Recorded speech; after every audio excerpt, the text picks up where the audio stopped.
Ano nga po ba ang sikreto ng ating lutong ulam ngayon kung bakit mas pinasarap po natin at sabaw pa lang ay siguradong ulam na? Panoorin mo ang video na ito. Una ko nga pong ginawa ay naghugas bigas muna ako at pinakahuling pinaghugasan nito ay itinabi ko muna.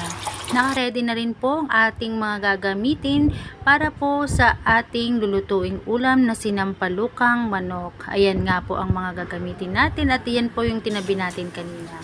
Una ko nga po ay nagisa po ako ng bawang. Antayin lang natin mag-brown at sunod na po natin ang sibuyas. Maglagay na nga rin po pala tayo ng luya pampatanggal ng kanyang lansa. Sinunod ko na nga rin po pala itong ating manok. Igisa lang din po natin yan dito sa may bawang sibuyas at luya. Haluin lang po natin yan para kahit paano ay ma-absorb ng bawang sibuyas at luya yung ating pinaggisahan sa manok.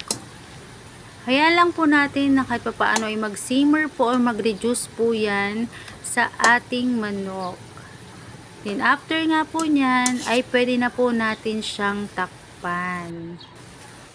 Naglagay na nga rin po pala ako dito ng patis. At least 2 to 3 spoon. Pwede na po yan. Pampalasa niya po. Then hayaan lang po natin yan na masangkot siya yung lasa ng patis para ma-absorb ng ating manok. Sinunod ko na nga rin po dyan ang ating kamatis. And after maigisa ay hayaan lang po natin siya na mapalambot. At durugin po natin yan once na medyo malambot na po yung ating kamatis para medyo mas malasa ang kanyang sabaw.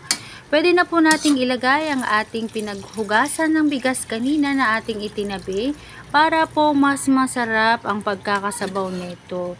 Alam po natin na pakuluan yan at pwede na po nating ilagay yung ating sinigang mix. Then yung ating mga gulay at ilagay na rin po natin yung ating kangkong, sili. Ayan, antayin lang po natin na maluto ang gulay at pwede na po yang i-serve.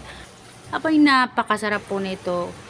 I-try nyo po para po malaman nyo na sabaw pa lang ay tiyak na inyong magpupustuhan. Ayan na nga at malapit ng matapos o maluto ang ating sinampalukang manok. Ayan guys, luto na and ready to serve ng ating sinampalukang manok. Thank you for watching. Please like and share my video. God bless.